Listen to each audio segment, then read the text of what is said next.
Good evening, everybody, and I'm Stu the Frugal Video Gamer, and welcome back to the life and suffering of Sir Brante in times of the fall of the blessed Archnean Empire. So we shall press on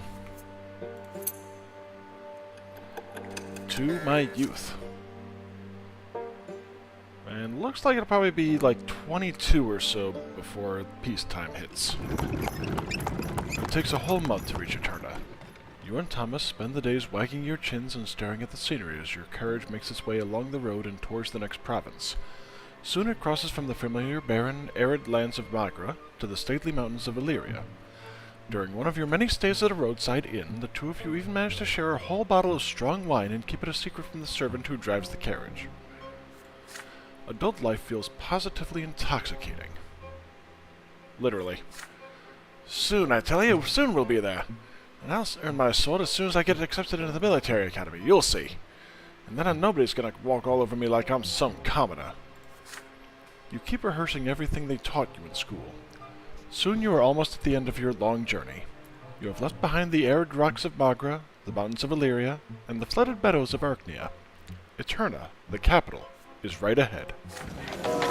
Situated at the junction between the Reglata and Talrina rivers, the city is vast. 3 majestic stone bridges keep its shores interconnected. Smooth stone paves the main city streets, gilded moldings decorate the buildings, towering pillars reach high into the sky. Your carriage takes you past a spacious park with marble fountains and intricately trimmed bushes.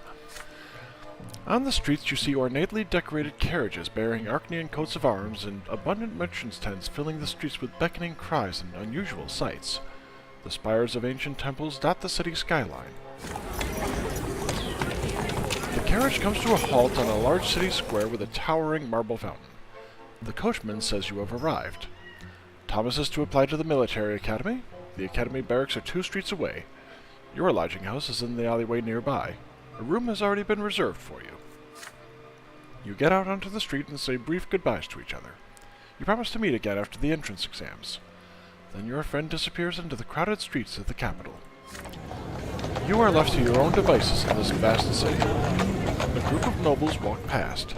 They are dressed in well-fitting clothing decorated with gems and golden thread. You are not even noticed. Street urchins chase a dog down the alleyway. Soldiers of the Imperial Legion are marching to fifes and drums towards the barracks. Humble pilgrims are gathering to the great temple of the Twins. There are sounds of music and fountains and the smells of baked bread and garbage trains. You quickly check in at the lodging house, then go back outside. The sun is setting. The street lights come to life. Merry music fills the taverns. Couples in noble coaches with tinted windows fill the streets. Shadows and hushed voices and laughter fill the parks. You are all alone with this city, so vast and unfamiliar. You take a look around, determined to fill your first night in the capital with memories. You see young nobles gathered by the fountain, talking and making jokes excitedly. One of them keeps glancing at the clock tower. They are about your age. Their clothes are hand-tailored and 2 of them bear noble swords. They seem to be waiting for something. It might be a good idea to make their acquaintance. It would be most helpful to develop a familiarity with the influential nobles of the capital. Loud music from a large establishment on the corner distracts you for a moment. The servants have just opened the shutters to air out the hall. It seems there will be a gathering inside. People from various estates greet each other as they take their seats. A servant by the door of the establishment hails you. Sir Gert Arkwright will be making a speech about the rights of the common estate. If you wish to listen, you'd better get inside quickly. Then you look at the great temple of the Twins at the far end of the street. The pillar shines in the evening dusk above it. The temple gates are open, and worshippers are flocking inside. There are too many people for an ordinary service. This must be something important. What do they preach here in the capital? What do they say of the new faith and the teachings of Patriarch Photis? You snap out of your reverie when you hear loud laughter. A group of young men dressed in the colors of the Imperial College have made the acquaintance of several lovely girls. They are making their way down the road, united by merriment. One of the girls smiles at you. It is an invitation to join them. They turn the corner and walk away, but you can still hear their voices ringing and echoing through the street. A night of revelry and jolly loud fun doesn't sound half bad. This is your first night in Eterna. No matter what you choose, you will remember it for a long time.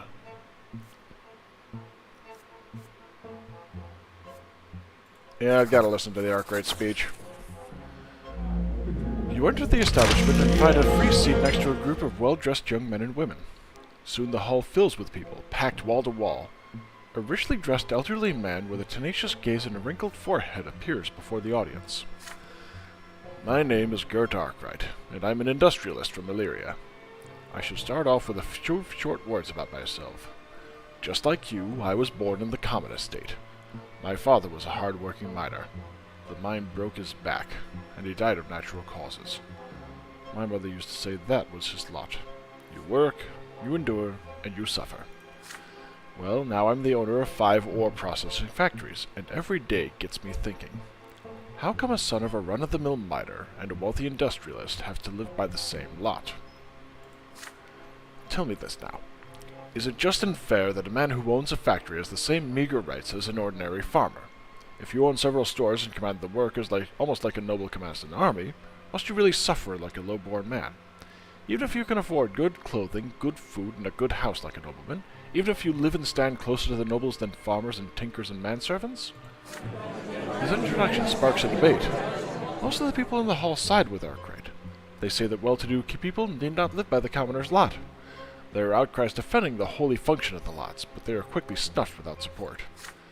For the first time in your life, you see people daring to defy their lot in public. Emotions soon begin to run high. More and more people shout words of opposition to the current order of the empire. They argue that industrialists, merchants, and other well-off people are no worse than nobles and ought to have their say in their own rights. Order, my good people, order. Now is not the time to rebel. If any of you are itching for weapons, you should leave our company and proceed to the gallows on your own. We are here to work out, through peaceful debate, a solution for this gross injustice, and then submit our solution to the Great Imperial Council. The gathering ends in the small hours of the night. The majority come to an agreement. Their idea of the best solution is to introduce a new social class, a separate estate that would bear some of the nobles' rights and freedoms. Unfortunately, there are too few of us to even convince the Great Council to have our proposals seen. But we will not stop until we prove to the nobles and the Emperor that we are rabble no longer. You make your way back to your lodging room. You are absolutely shocked. There are so many people in the capital who openly defy the lots. How different they are from the listless, lethargic people of Anazot.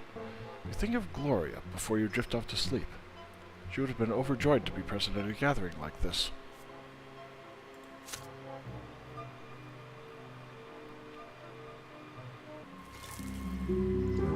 You arrived in Eterna, the ancient capital of the blessed Archnean Empire.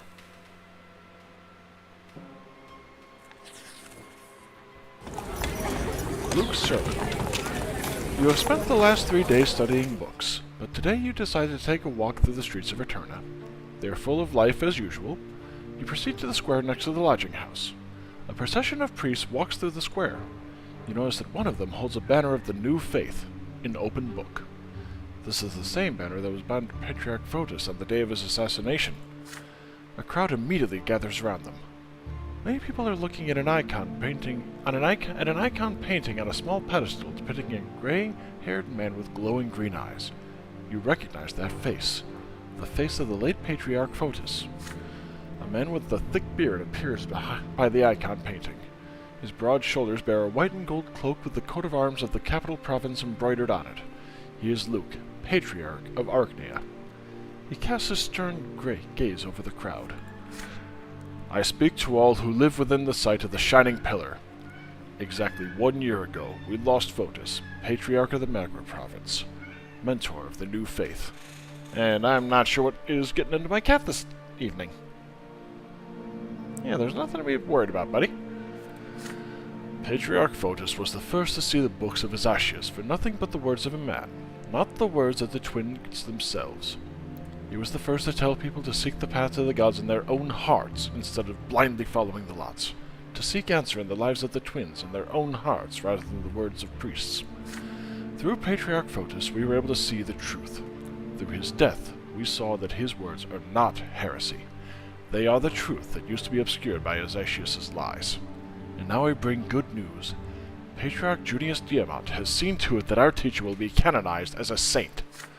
Yes, Junius Diamant, an Archnean from a great dynasty and the Patriarch of Astinia, has joined the new faith himself. And through this, we hope that the entire Empire will soon see that our doctrine is the truth. We are free from the shackles of the lots. We are equal before the twins. With each day, more and more people hearken to the truth. And one day the entire Empire will hear our call. So let us pray, my brothers. The believers around you bow their heads in prayer and thank the twins, not for the lot they were given, as they usually would, but for the chance to choose their own path. The Patriarch's sermon is inspiring. It compels your hands to meet in a sign of prayer. It compels your lips to repeat the words of the new faith. Patriarch Luke's sermon forms a cadence, and your heart beats in time with it now. You recall the murder of Patriarch Fotis a year ago. It seems more patriarchs share his doctrine now. The news of Junius Diamond joining the new faith is stunning. If an Archdeacon from a great dynasty has sided with Fotis' doctrine and agreed to see everyone as equals under the twins, the new faith must truly be putting down roots. But suddenly, several figures appear by the podium. Figures clad in black, with glinting silver on their sides. Inquisitors.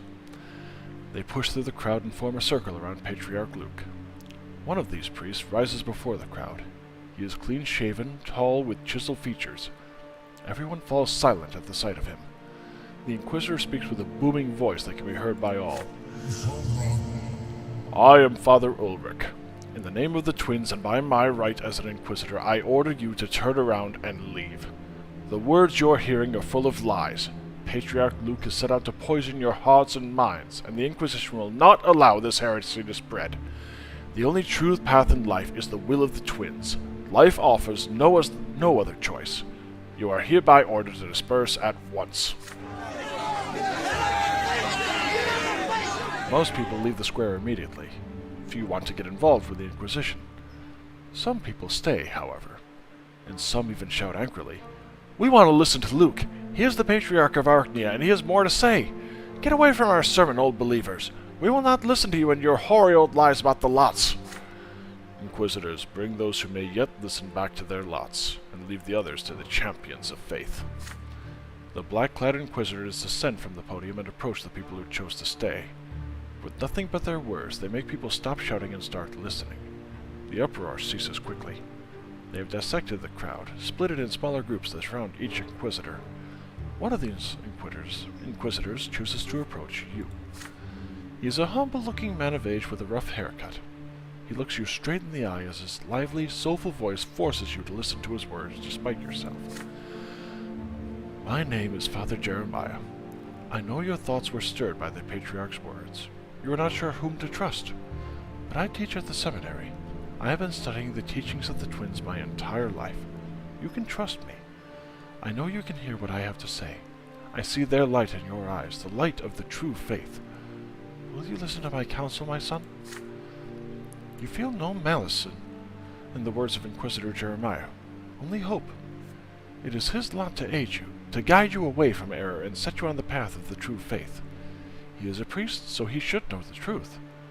Or perhaps the Inquisitor himself is in the wrong. I'm going to debate.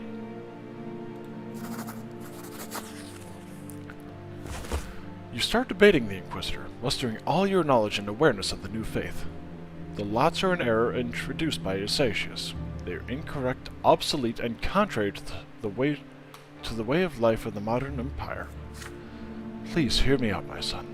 In these difficult times, people of your state are the ones most tormented by doubt. Your lot is suffering, but not all of you are ready to suffer. Some turn to guile and cunning to avoid it, and they end up in eternity's embrace at the foot of the pillar. Please understand. Your lot requires humility. Suffering is inevitable, and so is doubt. Each of them may temper your soul, yet each may also destroy it. But know this, if you have doubts, you are always welcome at the temple. No priest will turn you away in a moment of weakness. This is why we exist, to fortify faith in the hearts of all people, to bring the word of the twins to those who have gone astray. Know this, the Inquisition does not imprison everyone suspect of heresy. We exist to protect souls, to guide and save them. We pursue dangerous doctrines and seek to rescue every soul we meet. Arrest or execution is our last resort, reserved only for sinners beyond temptation. You can see that I am merely speaking to you right now. I have not resorted to force, nor am I giving you any orders. Do not resist this, but rather consider the following. Did the patriarch speak the truth? You answer that Luke's sermon was far more convincing than Father Jeremiah's words. Everyone blindly heeds the writing of Zacharias, who was but one man who decided he had the right to define the lives of generations to come. But people have the right to free will, you say. They have the right to choose their destiny and bear the burden of their choice. Father Jeremiah sighs in response. It saddens me to see that you have been led astray so easily. Yet you are young. You should seek to learn the truth on your own. If you truly believe you can interpret the will of the gods, perhaps you should become a priest yourself. If you come to the Divine Seminary and prove you deserve the lot of the clergy, you will be accepted. I teach there, and I am always happy to see students of considerable talent, even if they have been led astray.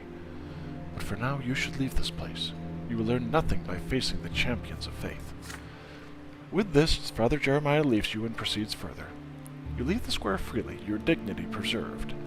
The remaining people in the square continue arguing with the other inquisitors.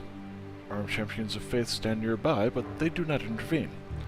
Luke and his retinue can no longer be seen. Oh, nice.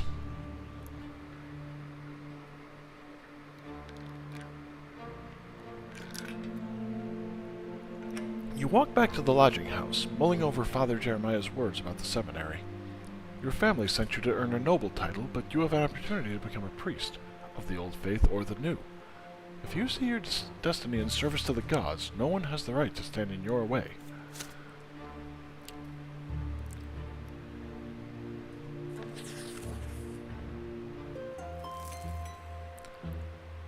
Patriarch Luke's sermons have converted many commoners and nobles of the mantle to the new faith. There are now several temples in Eterna that follow the new canons, with Luke's blessing. This has led to no small amount of anger among the followers of the old faith. Two mighty bishops of the church lead the new faith. One of them is Luke, the Patriarch of Archnia himself, spiritual mentor of the capital province. He preaches all across Archnia, his every sermon adding to the new faith's flock. Pardon me?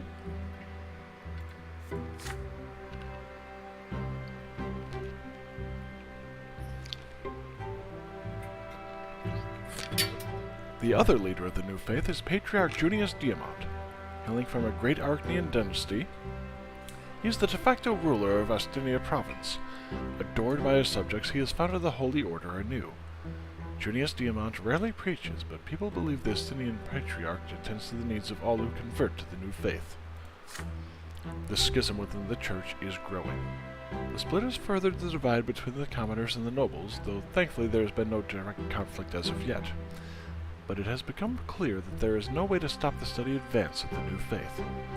Born from the death of Patriarch Photis, it grows stronger by the day. Oh boy.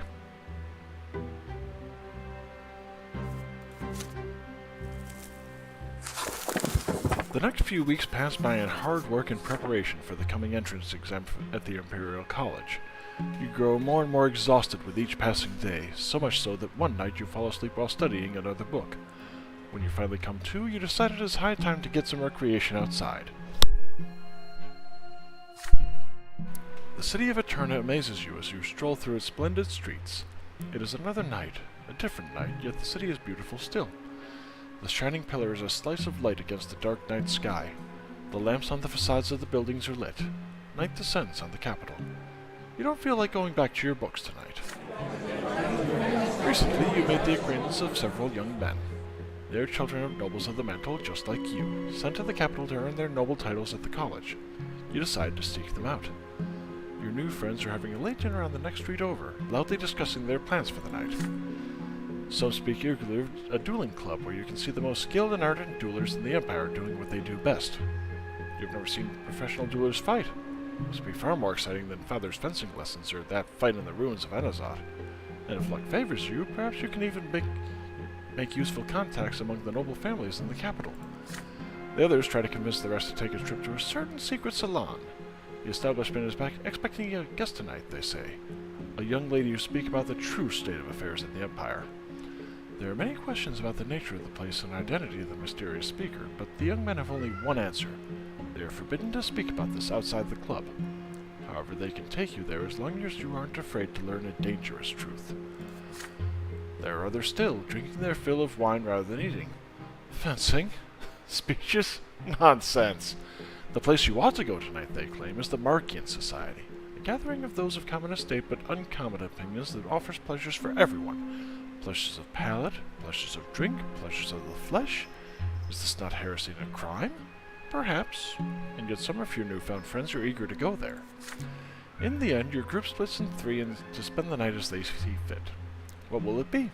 A contest featuring the best fencers in Eterna, an establishment both mysterious and dangerous, or an encounter with people who defy their lot with audacity?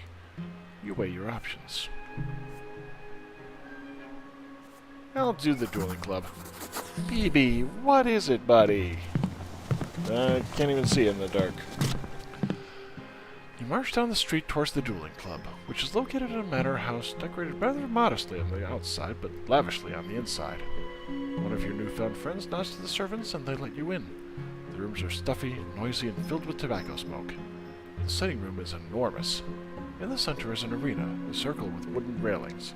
2 young nobles are fighting there already. You take a glass of wine from a servant and watch the fight from one of the many soft chairs. You cannot bear a sword yet, but nobody says you cannot watch. As soon as a dueler is wounded, the fight ends. But the way they fight still makes the audience gasp and scream in awe. When a dueler is too slow to dodge, the duel ends with a bright red line cut through sweat-soaked white shirt. The thin fencing swords cut through the air so quickly you only see glints of flashing steel, like lightning in a storm. You do your best to remember all the feints and tricks you see tonight. They will come in handy when you earn your own sword. But then a tall young Archnean enters the room. He barges in from behind you and leaps into the arena between the 2 fencers, thus ending the duel. He bears a coat of arms with a griffin. This Archnean hails from the great dynasty of Orgriff. The Archnean's voice booms as he challenges everyone in the audience to a duel. He sneers smugly. If you consider yourself nobles, then how about you face an Archnean lord in honorable combat?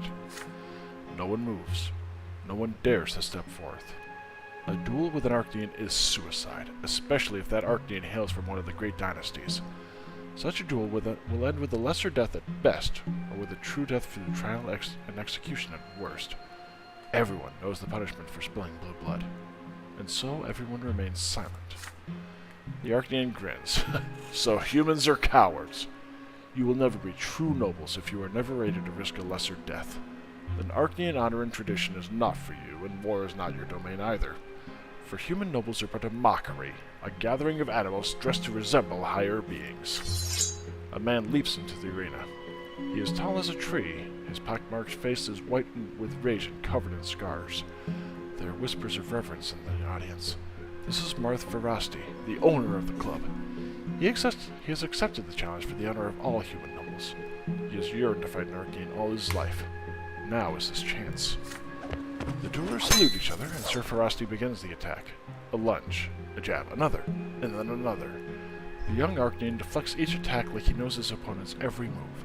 Sir Verasti's eyes twitch with tension. The owner of the club lunges again, but the Archnean deflects the sword and rips the weapon out of the human's hands. Marth Verasti looks at the Archnean in confusion, then bows his head in recognition of his defeat. The Orgriff youth flashes a proud, superior grin. His fencing sword lifts the sleeve of his defeated opponent. It bears 3 black marks of lesser death.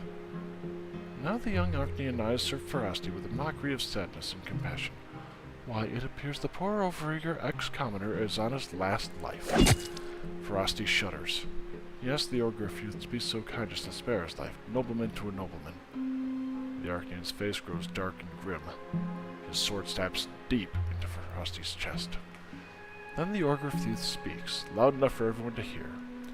He is the only noble in this hall, he says, and everyone who saw this must forget the dueling club ever existed and leave this place, never to return. The nobles scowl, dress reluctantly, and leave with quiet resentment. No one dares to defy the Archnean openly. The noble gathering disperses outside. You return to your lodging house, lost in thought. Archneans stand far above humans. They do not care if you are a commoner or a high-ranking noble.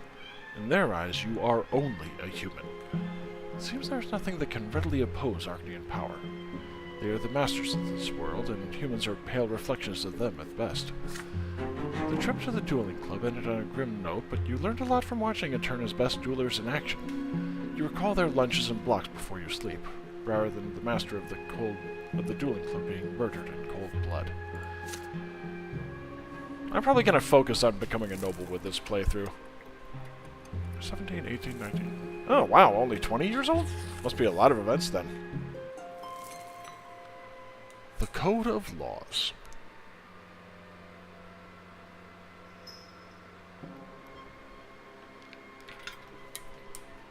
Sorry, bit of a dry throat. You are on your way to the largest library in Eterna to study for your entry exams. It is right next to the college. The streets are full of people. Everybody is excited. You hesitate for a few seconds, then let your curiosity get the better of you and head towards the place where you will soon study. Before long you hear the shouting. The great Chancellor is about to give a speech about the future of the Empire. You cannot possibly miss this. You mix with the crowd and soon find a convenient place to listen and watch what is about to unfold. On the steps of the college you see a small tribune guarded by 2 Arachnians armed with swords. This is the first time you have ever seen an Arachnian standing guard, let alone 2 of them. The doors of the college open to reveal a stately Arachnian surrounded by an honor guard. It is he, Cornelius Tempest, Great Chancellor of the Empire, younger brother to the Emperor himself. He heads for the tribune and casts a look over the square. It is full of people in awe and utter silence. Long ago, humans witnessed the Arachnians' arrival. The 2 nations built the Empire side by side. The provinces joined us one by one, and Magra was the final province to attain the absolute might and majesty of the blessed Arachnian Empire. Yet there was another great event long before that. 1,000 years ago, the twins had graced us with their presence. With their arrival, the twins granted us their will. They showed us their love and their law, and they granted us the knowledge of what awaits us in the hereafter. They chose the dynasty of Tempest to rule the Empire, and from that day forth our dynasty has ruled this land, ordained by the gods themselves. However, it is our duty to the twins not to seek power for power's sake, but rather to lead the Empire to further prosperity. And so the Great Imperial Council is soon to review and adopt a new set of laws called the Creed. Under the Creed, all estates will be granted rights. Under the Creed, there will be one law for all Imperial citizens to obey. Human or Arachnian, from the lowest commoner to the Emperor himself. The strife among the estates will end. A single law will resolve all of our quarrels. Glory to the Empire! The Great Chancellor throws his arms into the air. The crowd murmurs and applauds in approval. Cornelius Tempest casts another look over the crowd and leaves. The crowd disperses. The sounds of agitated discussions are everywhere. Is it true that the Emperor's dynasty seeks to grant equal rights to all estates? What will happen to the Empire, then? Huh. I am curious as to how that's going to pan out. Or is it a means to try and lure people in?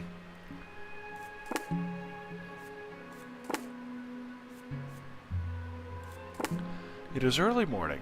You have been awake since sunrise, studying. There is a knock at the door. Is it a letter from home, or a hotel servant? You open the door and freeze, stunned. Hello, Brante. Before you stands Sophia, the girl who used to live next door. She is all grown up now. She looks so different, but you would always recognize those blue eyes no matter what. You gesture for her to come in.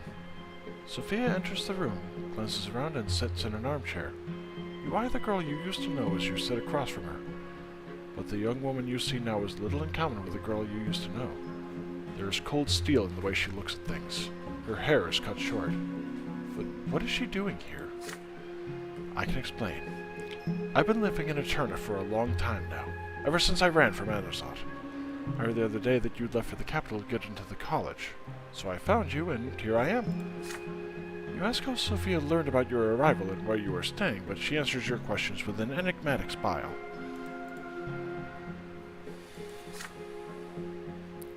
We'll get to that later.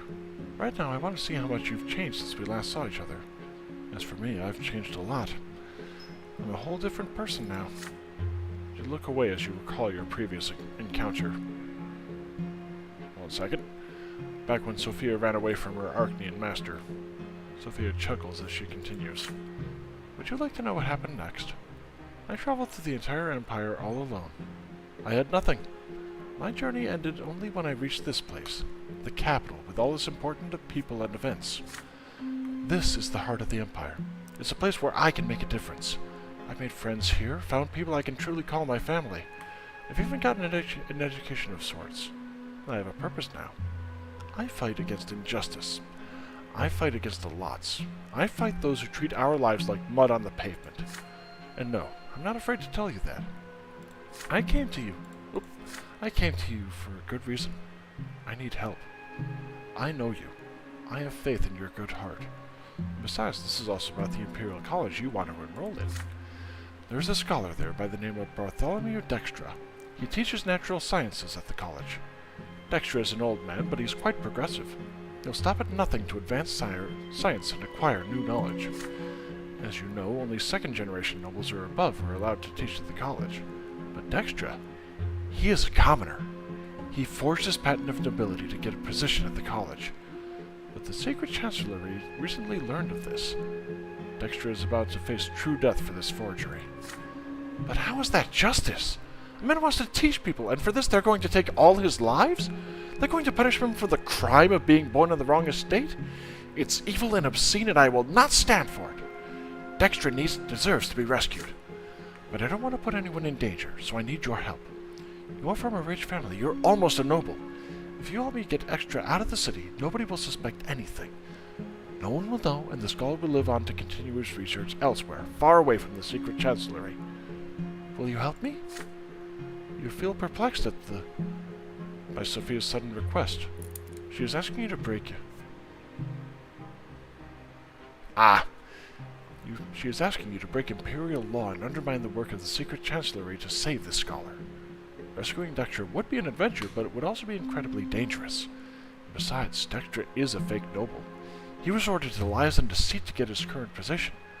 How much does this matter to you? Sophia's blue eyes are studying you, waiting for your reply. You promised to help Sophia. Bartholomew Dextra does not deserve this. He has to leave the capital. She can count on you. I knew I could count on you! Then we must act at once. There's no time to waste. Dextra is to be arrested tomorrow. Here's his address. Go there as soon as the sun sets. No one will suspect you. Dextra often tutors young men for the college entrance exams. Tell him the owl sent you. Use the back door to get out. A carriage will drive up to the backyard. The driver will hoot like an owl. He'll take you to the south gate. If the guards stop the carriage, just talk your way out of it. Once you're outside the city, Dextra will ride away in a different carriage. You'll go back the way you came, and I'll meet you in Majesty Square. You nod to her words, but your hands start to shake. You are about to go against the secret chancellery. You are going to help someone escape punishment. To defy your own lot like this, it's unthinkable. When the sun sets, you leave the lodging house and walk quickly, glancing over your shoulder repeatedly. Bartholomew Dextra's house must be somewhere around here. Pardon me?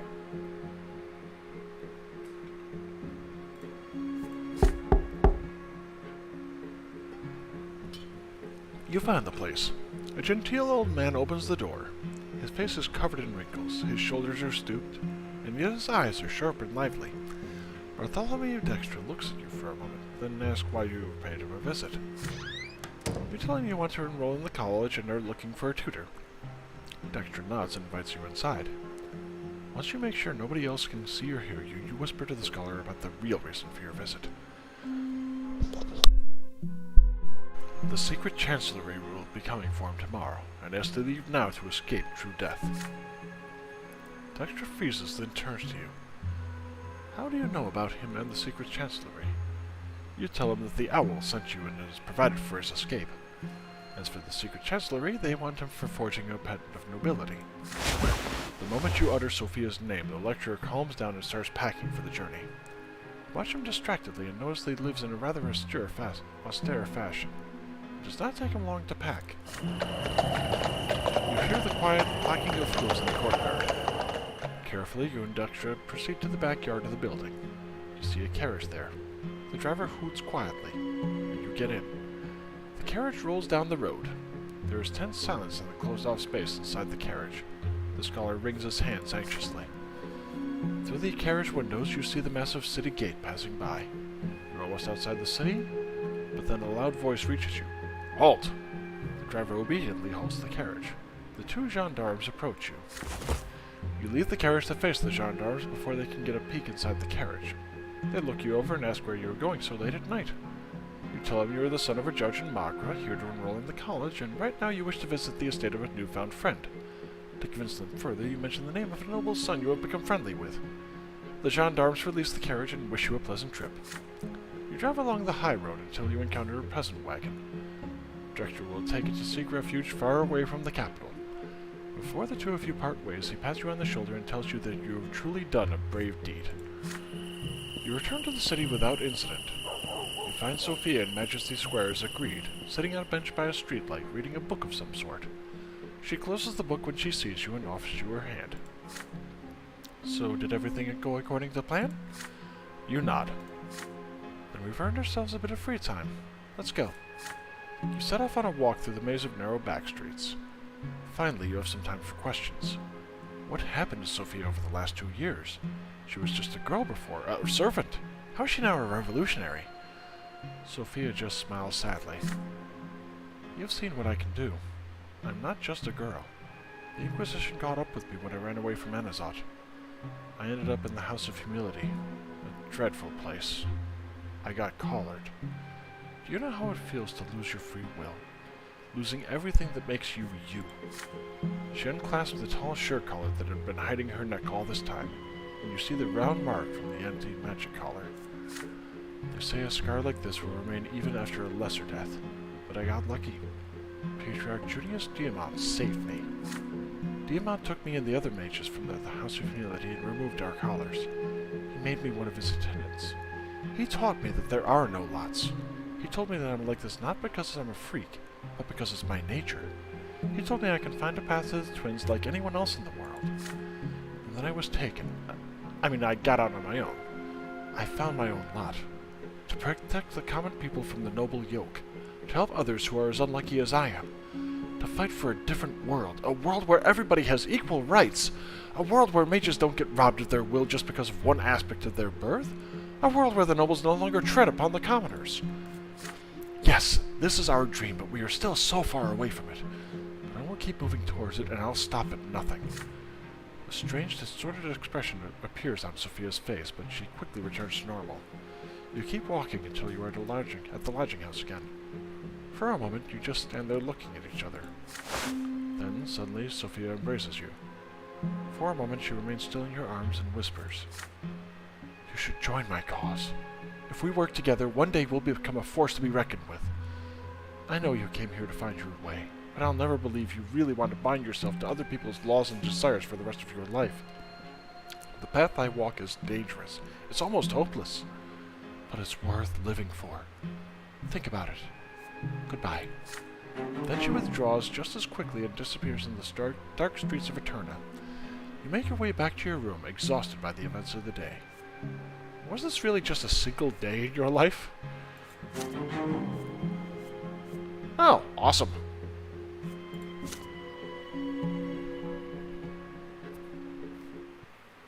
Ooh. I will never forget that day.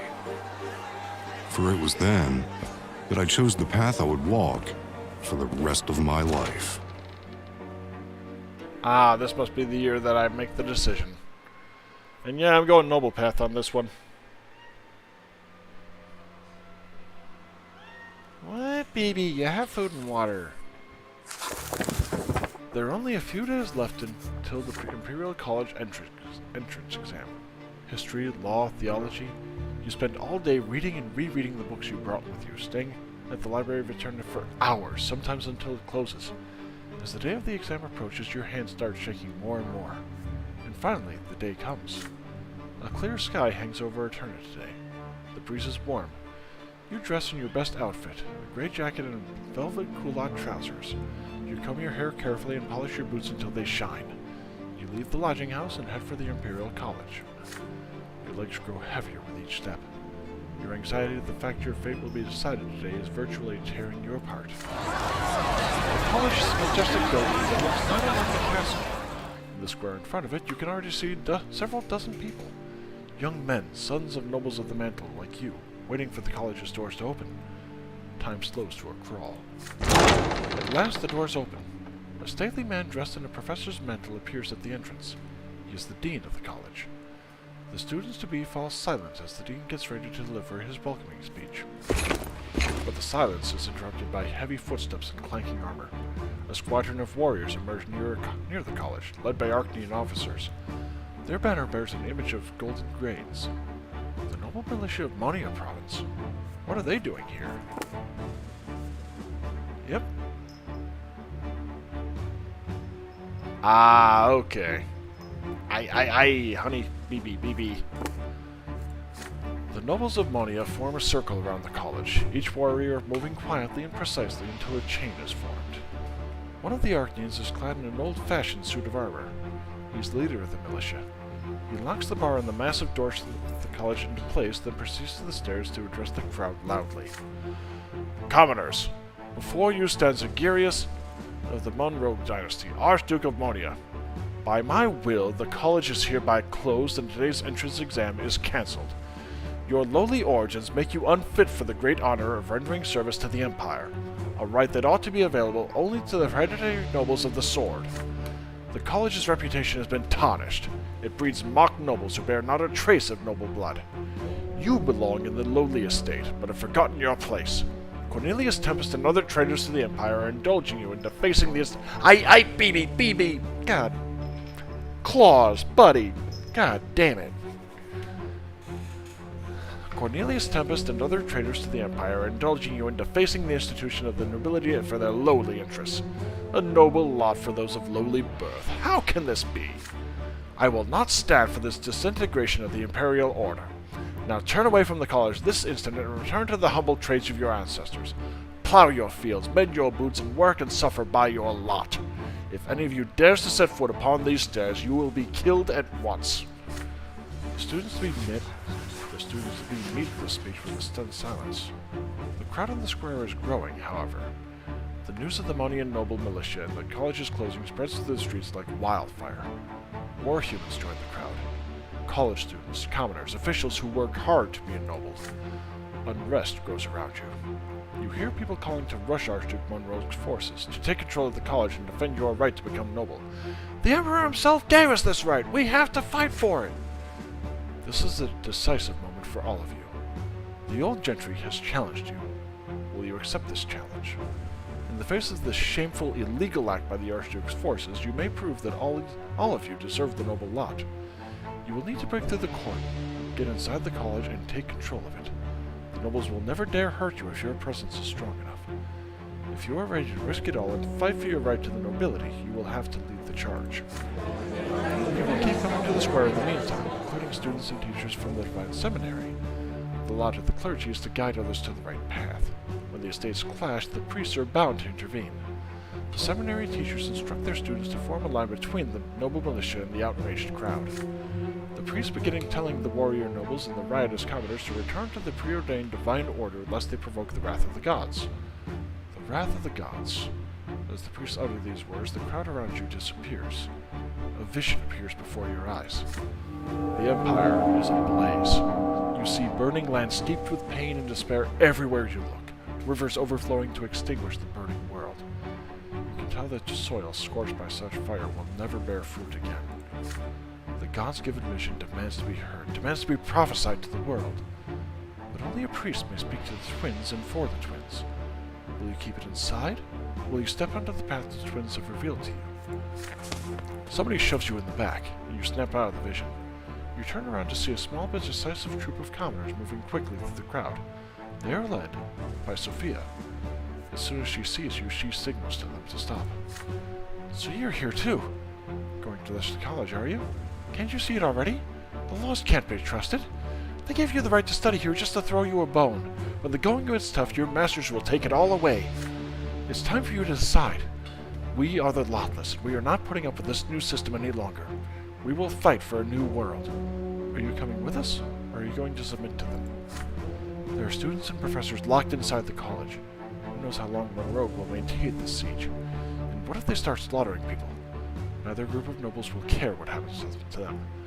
We're going to go inside and pull them out. Come with us if you're ready to take control of your own destiny. The tension in the square is palpable, and the situation is about to implode. Students, commoners, nobles of the mantle, followers of the new faith, all of them are gathering their forces to move on the wall of soldiers. They expect the nobles to let them through en masse. Surely they won't start a massacre. The Lathas, led by Sophia, prepare to break through the siege to rescue the people in the college. And all the while the priests preach peace to both sides of the conflict. The college is your only way into the nobility. Only you can fight for your new lot and fulfill your duty to the family. You could organize an offensive strong enough to get into the college and thus seize your lawful right like a true nobleman. Yet the revelation about the wrath of the gods still pulses in your mind. Once revealed, this vision will take you on a different path. Standing with the priests and preaching what you have just seen, warning all of the dire danger on the path of warring estates, bringing the twins' word to the people and guiding them to salvation. Could this be your new lot? Sophia and the Lotless, they expect you to join their struggle. They are waiting for you to cast off the old ways and the eternal yoke of subservience. If you choose this path, you will not change your lot, and your suffering will continue. But your suffering might just change the world. This is the moment. Your future life will be decided here and now.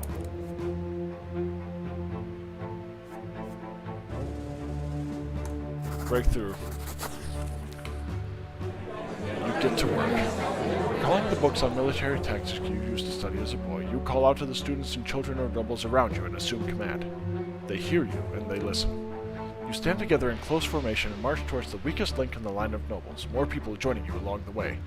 A veritable phalanx of young men, armed with nothing but determination against the noblemen's swords. The noble militia readies their steel. The Arcanian officer in command of this section halts you and orders you to turn back. You step forward and give him your reply. These people are here to study at the college as the Emperor himself has decreed.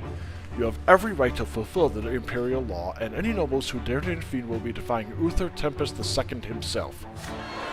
Your plan works. The officer hesitates when confronted with your words and your vigor.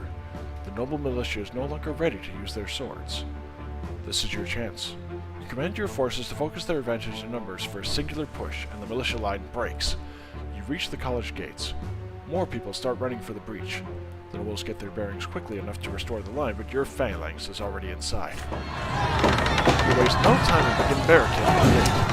The students who are stuck inside the college run towards you. You quickly tell them your plan.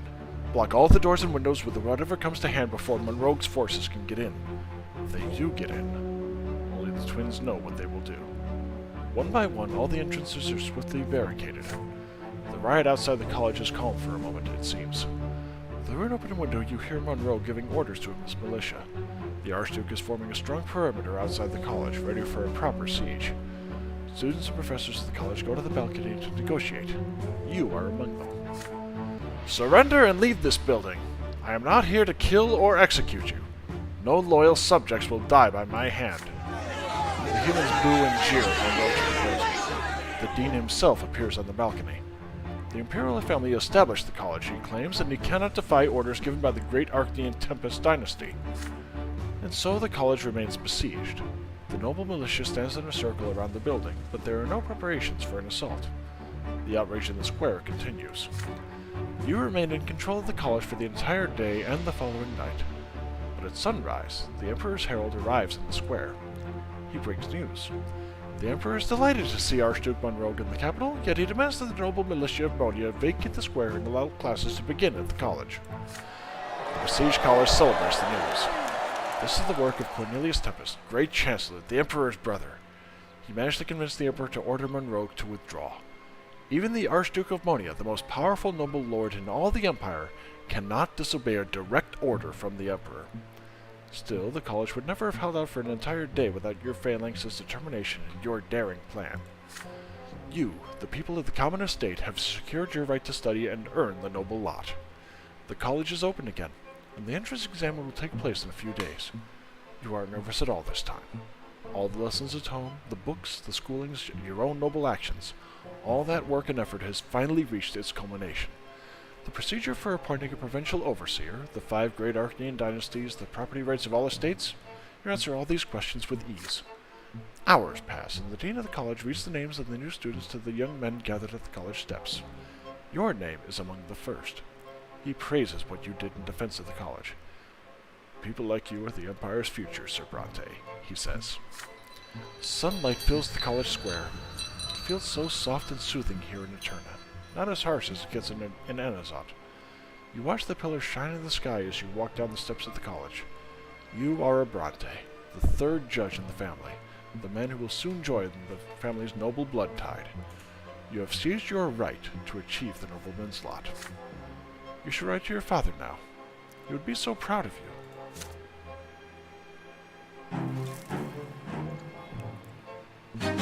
Yep, Path of the Nobleman. Next time I do plan on, if I can get that revelation in childhood, I absolutely will be, or adolescence, I will 100% be going priesthood.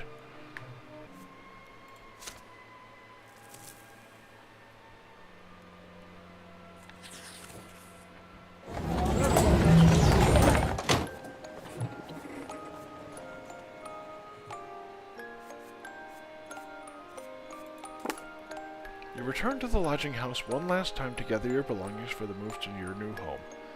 A young man dressed in the uniform of the military academy greets you by the door. It takes you a moment to recognize Thomas. Your friend locks you in an embrace. Brante, hey, how are you? I heard about the nasty stuff that went down in the college square.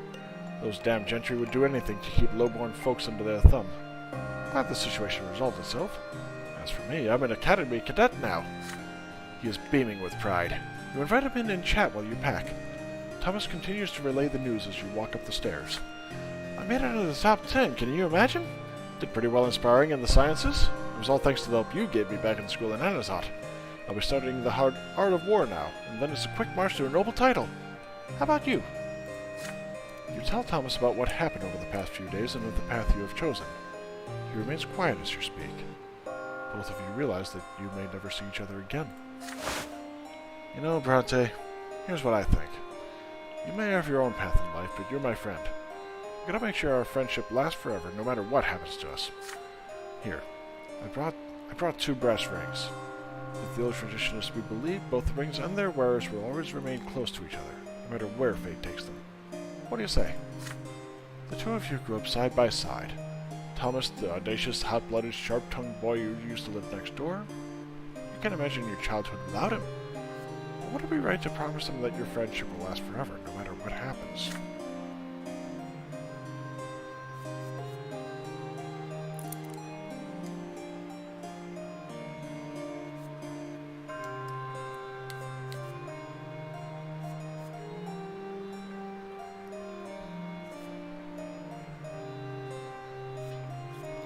Yeah, I'll swear the oath of friendship.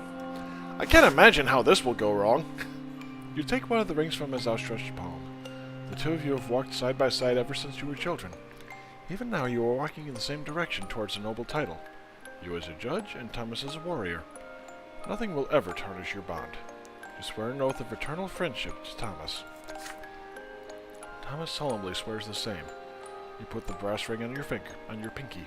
A perfect fit. Thomas follows suit. He starts beaming again. Now we're friends forever, for all eternity. We gotta celebrate this. Come, I know a place. I gotta show you. Tastiest meat I've ever tried, Brante. My treat. The 2 of you go to a noble salon by the square of Emperor Sever. Surrounded by tobacco smoke and mead bottles, you wag your tongues, recall the days of your adolescence, and make plans for the future. Nobody knows what could be waiting for you, but you promise you will never lose sight of each other.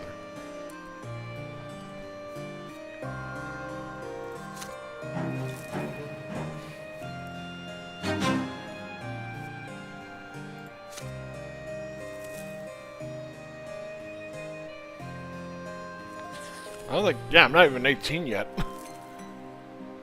As soon as you're accepted into the Imperial College, you send a letter back home. The family replies quickly. The letter arrives in under a week. Most of it is covered with your father's handwriting. I'm proud of you, my son, and I believe your grandfather takes pride in you too. You brought our family one step closer to being ennobled by the sword. You will make an excellent judge. I have complete faith in your intellect and your will. You shall bring glory to our family. Stefan's congratulations follow your father's. Congratulations, brother!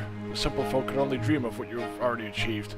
You can thank father and grandfather for this opportunity, but it was you who proved yourself worthy. Once you receive your new lot, you and I will be equals at last. Then some words of praise from Mother and Nathan. You have brought your father much joy and made him proud, and I am to witness this. And I am witness to this. You now walk this path all thanks to him. Yet it saddens me that you do not consider the Divine Seminary, where you could have dedicated your life to our gods as well as the Empire itself. You worked so hard for this. We held a big feast in your honor back home. Now you achieved all you ever wanted. At the very end is a small note from your sister. Congratulations. Good luck. Oh.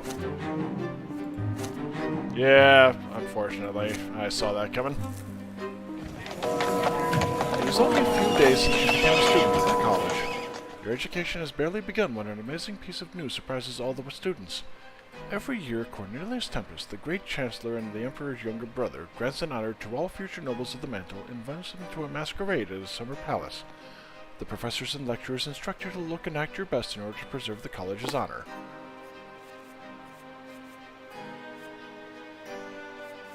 I'm kind of hoping for, that one. They tell you more about the ball, too. All who are entered from the college must prove themselves with word or deeds to the members of the great Archnean dynasties that will be present there.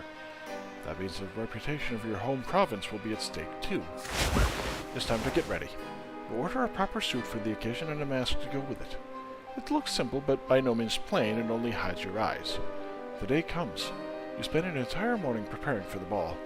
Your fellow students give you hints about how to attach the cuffs, keep the collar straight, and make sure your hair remains coiffed for the entire night. Soon the carriages start flocking to Cornelius Tempest's summer palace. The tall, ornate outer fence surrounds a sprawling garden in full bloom. The marble-paved driveway is so wide it can accommodate 2 rows of carriages. You and your fellow students walk up the massive stairs to the front door of the palace. You seem tiny and incongruous to the background of the scenic grandeur. The Master of Ceremonies instructs all newcomers to seek their province's coat of arms. You see the banner of Magra from far away, depicting the silver tree digging its roots into the murky gray soil. Below it is a banner bearing the coat of arms of the Melanidas dynasty.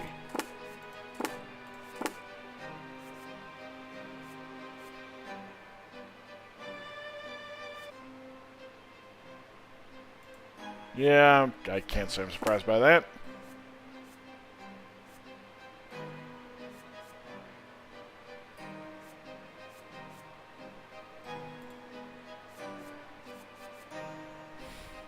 Oh, lovely. And turns out the students from the college were not the only ones invited to this party. You see Academy cadets lined up beneath the banners too, and Thomas is among them. A wide grin appears on his face when he sees you go under the banner of Magra. I just knew you'd be here today, pal. What can I say? Congratulations, student. As for me, I'm not so bad myself, see? The military academy is father and mother to me now. His merry speech is interrupted by a tall, proud Archnean in a heavy cloak. You recognize him. He is Dorius Auten, Sophia's former master. Make way for your commander, soldiery. The last time you saw Auten, he was searching the back streets of Anazat by your house for a girl servant. But now the young Archnean's uniform betrays his high standing. He is young, yet he is already the province's commander. Who put him in charge of all the military forces of Magra at such an age? What's wrong? You know him or something? A brief description of Auten is enough to wipe the smile off his face. You see no other high-ranking officials bearing the colors of Magra at this party. It seems Dorius Auten will be the main representative of your province tonight. Oh boy. You watch the other college students and academy students line up under the provincial banners. The blue and silver banner of Archnia, the Emperor's own province, is in the very center of the hall.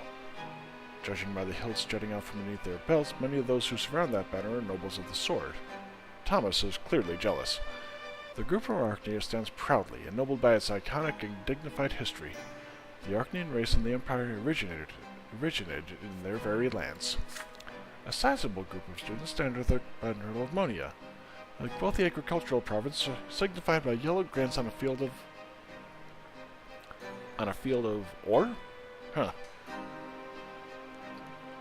The wealth of the young men beneath this banner is plain to see. Their attire is on par with the Archneans in terms of luxury, and perhaps even more vibrant in terms of color. The most numerous group of the party stands under the banner of Illyria, a yellow griffin against a field of azure. All the Illyrians are clothed in well-tailored suits with a minimum of decoration. Some of them wear gloves. Most of them come from wealthy industrial families, and it seems many of them would feel more at ease in their family factories than at a noble party like this one. 3 banners represent the northern provinces of Fiona, Hermia, and Constanta. These banners, like the groups associated with them, stand together. The Royal Tempest dynasty oversees all 3 of them. The students and cadets are clearly well off, yet they are dressed in modest, functional garments to honor the austere traditions of the North. And finally, the smallest of the groups is represented by an open book against Field of Argent, Estynia, homeland of the Diamant dynasty. By the order of the Patriarch Junius Diamant, the open book of the new faith has been added to the banner only recently. Nearly all the young men beneath this banner are clothed in academy uniforms. They wear no adornments, but are clad impeccably with nary a button undone, the embodiment of rigor and restraint. The Master of Ceremonies signals the beginning of the party. It is time for dancing. The first dance is a minuet, and tradition calls for everyone to dance. Harpsichord music fills the hall. The Academy cadets waste no time finding dance partners and soon already making the fluid first steps of the minuet. You take a look around. One of the young ladies representing Magra catches your eye. She is slender, like all Arcanians, and clothed in a yellow dress embroidered with emerald green, her face hidden behind a full mask decorated with bright green feathers. What happens next seems unbelievable. The enigmatic lady walks towards you. The way she looks at you, the way she walks. The black eyes from behind the mask watch you closely. She tilts her head. There are no words, but you feel there is a question. Everyone is in the hall and is startled by a sudden noise. You look behind you and see Thomas getting up off the floor, his face a grimace of rage. Dorius Auden stands before him, eyeing him with disgust. His arm rests on the hilt of his sword.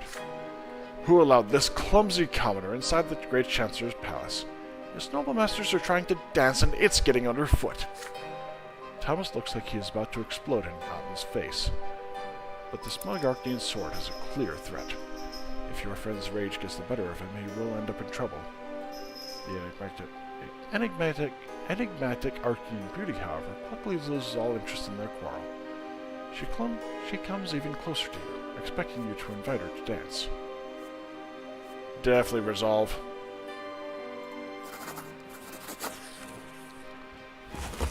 You stand between Thomas and Naughton before they can clash. The Arcanian eyes you with scorn. You shower him with a flurry of apologies for your friend.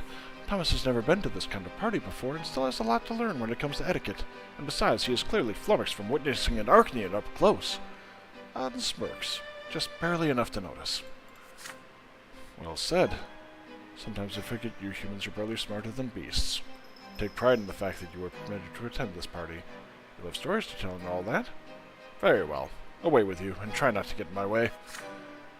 Why, I recognize your face now that I think of it. Ah, you hail from Adazot. Must have seen you on the streets somewhere. There are just too many of your kind about.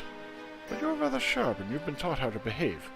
That's a welcome sight. You back away from the Arcanian in a most gallant way, clutching your friend by the arm. There's a mixture of rage and bewilderment on Thomas's face. Once you're away far away enough, he swears under his breath and heads for the refreshments. You follow him and wash him down 2 glasses of sparkling wine like a parched man guzzling water. Sure got skill when it comes to sucking up to the Arcanians, friend. Saved my hide today, no doubt about it.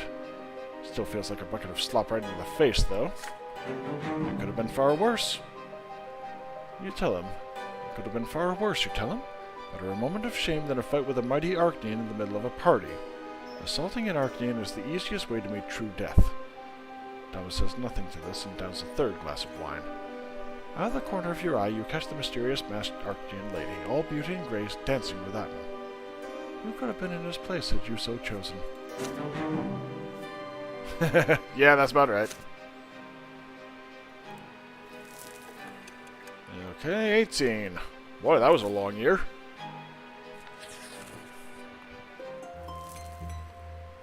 You have lived another year in the capital. Eterna has been shaken by what is now known as the Trial of the 50. 50 people stand trial at once, all prominent members of several political circles.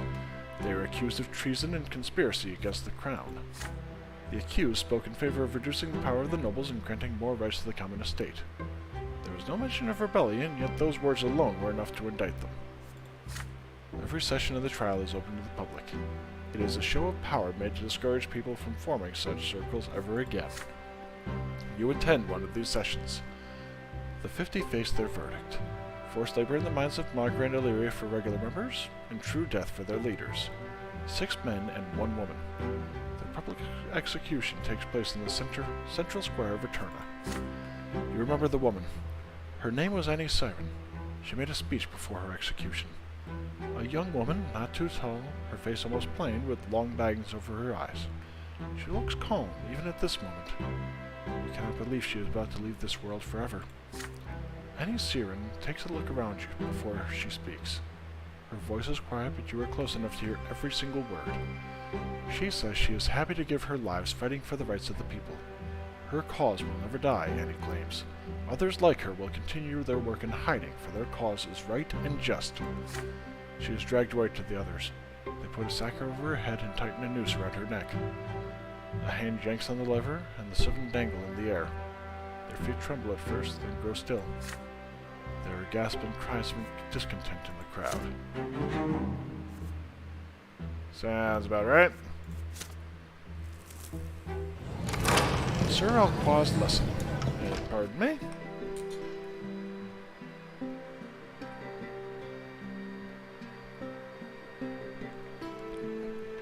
Your studies at the Imperial College may have begun with a luxurious party, but soon you settle into a routine of lesson after lesson. Along with dozens of other future judges, you spend hours listening to lectures in spacious college halls with high ceilings. You study imperial law and legislation, analyzing every technicality and interpretation. The subjects only get tougher, and the instructors grow ever more demanding as your studies continue. Yet law is not the only thing you study. There are other disciplines as well, such as rhetoric and orthography. A true judge must have a perfect command of both the spoken and written word. Washing dark blue ink off your fingers becomes an indelible part of your daily routine. Of all your classes, you find the fencing lessons particularly exciting. Every lesson covers your body with more cuts and bruises and makes your muscles ache from exertion, but your childhood dream is worth it. And then, finally, there comes a short break in your studies, a handful of days for rest and recreation. You meet Thomas to discuss how you are going to spend this time. You're coming with me tonight. No excuses, Brante. You'll be paying a visit to our mentor, Baron Alcra. It's time you learned a thing or two about how we do things in the military.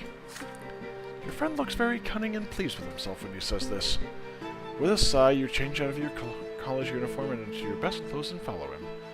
Thomas rushes you to a 2-story house somewhere in a noble neighborhood in the capital. Its windows are open and you can hear people talking over each other. The house's sitting room is filled with young people, at least 24 men, almost all of them academy cadets. In the middle of the sitting room is his armchair, and in this armchair is a gentleman wearing the uniform of an Imperial Legion officer and smoking a pipe. His thick hair falls over his large, observant eyes. Baron Alqua welcomes the 2 of you with a slight nod and continues his speech while everyone listens respectfully. As I was saying, young men, I firmly believe that the days when all the military glory of the Empire belonged to the Archnean dynasties are long gone. Human nobles have been serving the Emperor at least as well as the Archnean nobles for a long time now. Still, the Archneans keep acting like their origins are more important than honor and service to their crown. Take the Melanidas dynasty, for example, the Archdukes of Magra. Long ago, their leader Char Melanidas fomented a rebellion against the rule of the Tempest and the twins' faith.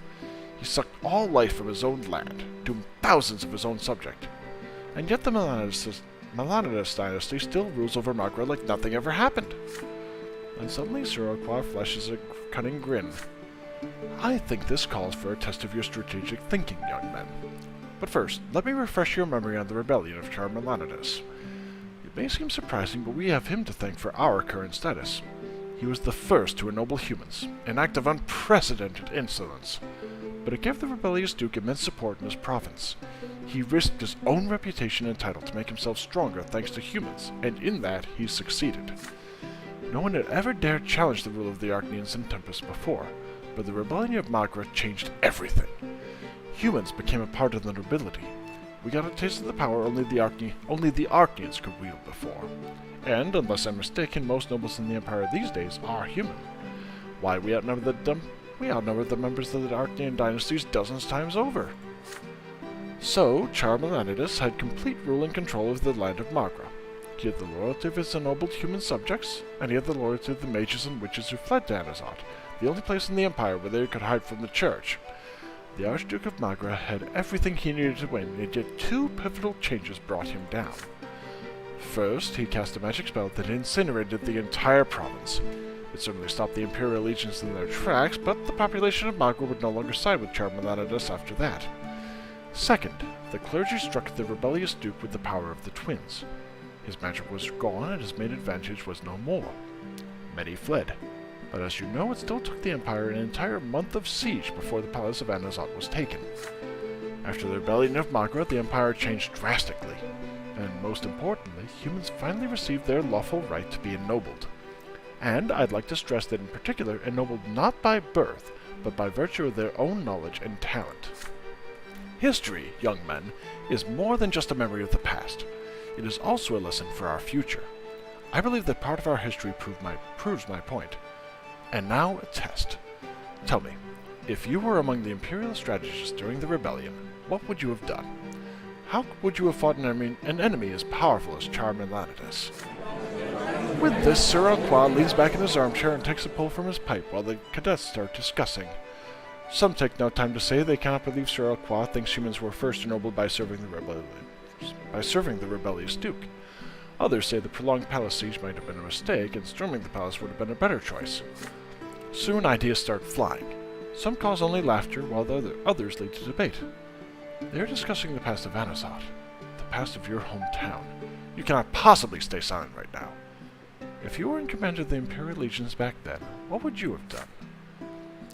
Based on what you know about the rebellion of Magra, you see three potential strategies. The first involves calling upon the twins' miracles to rob Melanidas of power, of magic, and render him powerless. The second entails putting your faith in the discipline and valor of their army for a frontal assault. The third means drawing out the siege while making the enemy's life as hard as possible through cunning. Which of these three strategies would you have chosen?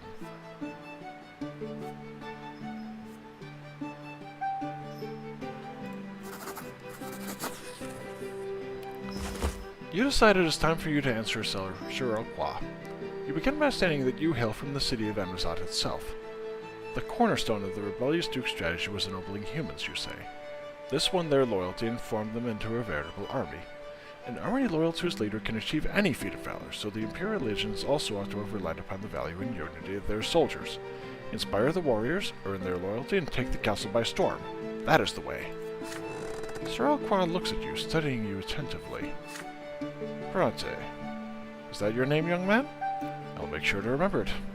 You are absolutely right. The soldiers' loyalty to their creed, their commander, their emperor. These are the things that make for an undefeatable army. And I wholeheartedly agree. A decisive assault would have brought down the castle of the rebellion's very inception and destroyed all their will to fight. And this, young men, is the moral of the story. Charmelanidas was defeated, but not by the clergy and their prayers, and not even by the noble militias assembled by other archdukes. He was vanquished by the Imperial legions, a unified army with clear regulations and ranks and a clear chain of command, an army that is strong in discipline and loyalty to the Emperor. Long ago, only Archnians had the right to wield weapons and wage war, but now humans can prove their merit under the same right, humans like ourselves. And the present Empire has grown even stronger thanks to its new warriors and functionaries. These days, humans can judge and rule and create. The terrors wrought by the rebellious Duke are undeniable, yet his rebellion created new possibilities for all of us, including you, young Sir Brante. He nods to you in approval, and then his eyes finally move away from you and back to the rest of the young men in the hall. After hearing him praise you, no one dares to argue with the battle-hardened officer. The evening continues. Sir Alquois shares some of his war stories, each more astounding than the last. You join Thomas and the other cadets in sipping wine and enjoying his tales. You return to the college long after midnight. You often recall Sir Baron Alquois' story about the rebellion of Charmelanidas after that. The rebellious Duke lost the war, and yet he brought about drastic changes for humans and the entire Empire.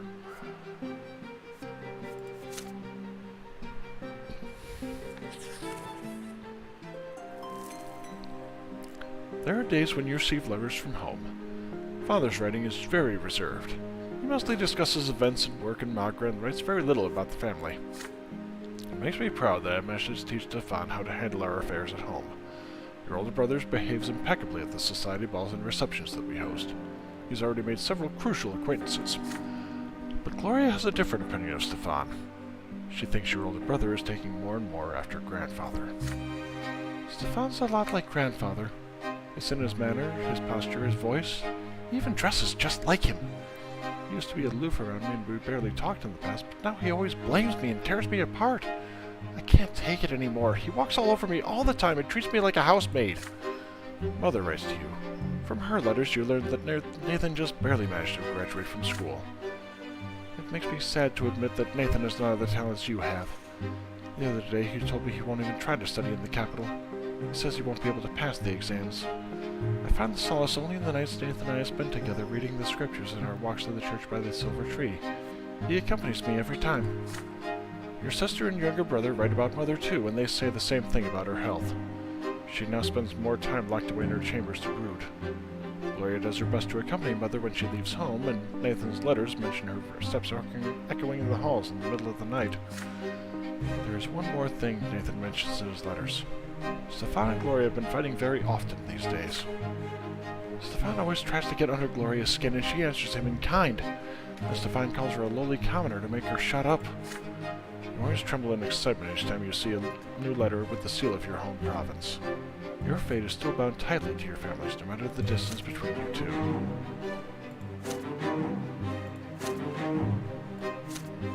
Yeesh. You'll become a judge one day, so you were sent to the prefecture of Eternity to be mentored by a more experienced colleague. Your mentor is a judge of considerable age, a noble of the mantle with a proud bearing about him. He never misses a chance to remind you that being mentored by such an experienced man of office is a great honor. Your mentor entrusts you with his minor cases and, to his great joy, his night shift. Another night begins. The office is growing darker. You are still there, zealously filling out the paperwork for the day. A petty theft, a verbal assault against a noble of the sword by a commoner, a fine for the parents of children covered in an imperial institution with obscene drawings. Petty cases, all of them. But they are real cases a judge has to face. And so you sit there, carefully comparing complaints, statements, and witness testimony. Then the door of your office swings open. A gendarme drags in a provocatively dressed girl. Her golden hair is undone, and her makeup is fiery red. Girls like her sell their bodies in houses of ill repute. The next to enter the house is a stout priest, his face adorned by a nose of a remarkable shape and a huge wart on his cheek. You do your best to avoid staring at it. The gendarme gives his report. The girl was arrested with a certain gentleman in the park by the Temple of the Twins. They were committing acts of carnality, an affront to the faith. The huffing and puffing priest interrupts him and starts yelling. He saw her doing magic, he did. The gentleman was enthralled by the girl, and he was glowing like a lamppost. You gesture for the priest to stay quiet and ask if the gendarme can prove this. The gendarme only shrugs. He didn't see anyone glowing. He arrested the girl for sacrilegious conduct alone. The man in her company was a noble, so the gendarme couldn't bring himself to arrest him. He does, however, remember his name. The priest is huffing and puffing even louder now. It was magic, he screams. You must refer to this case to the Inquisition. This witch was loose on the streets of the Empire's illustrious capital, seducing good men with her vile charms. The girl stays quiet all the while. Her eyes are emerald green, twinkling with gold as she looks at you. When she does speak, her voice is soft, like smooth velvet. My name is Alis, Your Honor. All I did was obey the noble gentleman's wish. He wanted my affection right by the temple, and I dared not oppose him. I did not defy my lot, did I? Oh, that is a stroke of genius on that one. The wench looks up and meets your gaze as she says these words. Her eyes reflect the candlelight in the dusk, sending sparks of gold dancing across the walls. The gendarme stands awkwardly by the door, sighing. The priest goes off on another rant. You tell him to be quiet. The day is not over yet. You must decide how to resolve this unusual case on your own. The law says a judge must investigate all circumstances related to the case. You know the name of the nobleman who was seen with this girl in the throes of passion. The gendarme was afraid to question him, but you are a future nobleman yourself, a young judge. Surely you can find a way to resolve this matter with discretion and get the information you need from the nobleman. Well, perhaps this suspicious lady of evening, Alis, is at the heart of the matter. You've no doubt she will reveal her true colors if you question her. If the priest was right about her using magic, the girl's fate is sealed. Your Honor, you look up from your desk and into the eyes of the... Huh.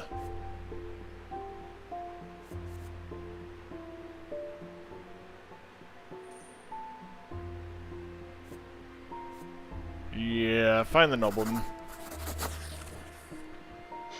You tell the gendarme to take the girl to a holding cell. Her eyes are filled with chagrin and pity as the man takes her away. You compose a polite and thorough letter to Sir Diego El Catuar, the nobleman seen with the girl in question. You delicately hint that his reputation will be safe and promise full confidentiality. When you come to the office the next morning, you see a nervous young nobleman waiting about the door. You must be Judge Brante, he says. You meet Sir El Catuar with a dignified greeting and start questioning him on the case of Alis the harlot. Is it true the two of them ended up in the Temple Park because this was Sir El Catuar's wish? He says he barely remembers last night. He was quite inebriated and determined to have a good time. He spotted Alis by accident. She was standing under a lamppost by the temple. As for the Temple Park, he does not quite remember why they ended up there. You take a statement in accordance with established procedure. Next question. Would Sir El Catuar say his mind was clouded by the young woman? The nobleman turns red. Haven't you seen the lass yourself, Sir Brante? How could anyone ignore her? Still, you ask, was there anything suspicious about her? He speaks slowly. Yes, it was as though she could see his every desire, and he was happy beyond measure in her embrace. It felt like the gods themselves were smiling at him, Sir El Catuar. Yet, perhaps it was merely the wine and your beauty and nothing else. You thank the young nobleman for his honesty and promise to keep his statement a carefully guarded secret. You sentence the harlot to 2 days in the pillory for defiling a place of worship for her depravity. You find no reason to refer Alis to the Inquisition, however. You write case closed on Alis's file and put it in the archives. Oh, nice. Oh, shit. Yeah, glad I went with that.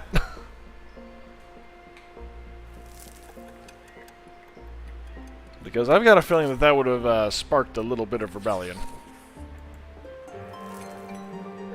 2 major events take place while you are busy living your life. Firstly, Cornelius Tempest is no longer the great Chancellor of the Empire. He has been ousted and sent back to his province. His replacement is the Archduke of Monia, Agerius Munrogue, the same Munrogue who sought to shut down the college. The most powerful lord in the realm finally convinced the Emperor that his brother Cornelius was giving too much freedom to the lowborn. Now the policies of the Empire will be reversed. Many fear that the new Great Chancellor will destroy the Imperial Code of Laws and other achievements of Cornelius. There are cautious rumors among the people. They say the new Great Chancellor is going to revoke the right of the common lot to be ennobled by the mantle. Secondly, Magra, your homeland, now has a new overseer, Gaius Tempest, the other brother of Emperor Uther II. Usually the overseer of our provinces is the Archduke. After all, it makes sense for the province's most powerful noble to impart the Emperor's will to the locals. Now this age-old tradition has been broken, and, to no one's surprise, Archduke Tarquinius Melanidas is absolutely furious. Gaius Tempest used to be the main supporter of his brother, former Great Chancellor Cornelius Tempest. The nobles at the Emperor's court say this is a stratagem of the Archaean gentry, who want Gaius removed from court affairs along with Cornelius. Either way, Gaius Tempest and Tarquinius Melanidas will be at each other's throats over the Podfrons. This does not bode well for their future. Only one thing is clear. Magra, your home province, is about to face great changes. Oh, shit. Wait a minute. Oh, in Magra.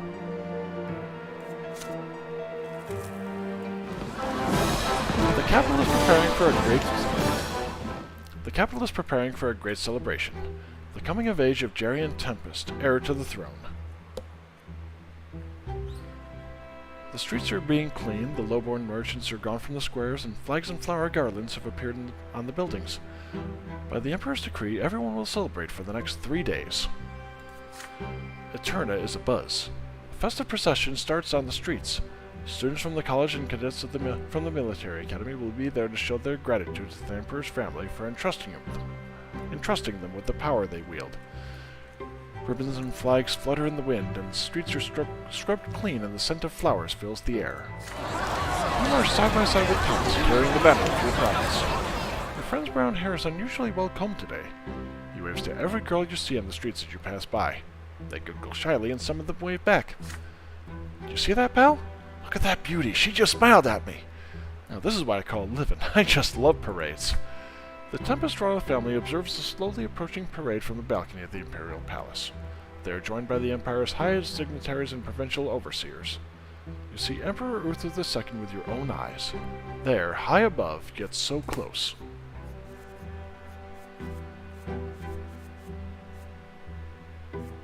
Oh boy. The columns come to a halt at the balcony and salute the Emperor with the mottos of the college and academy. You join the other college students in crying, "Learning is strength, learning is will." The Emperor raises his hand in a gesture of benevolent greeting. His voice echoes across the square.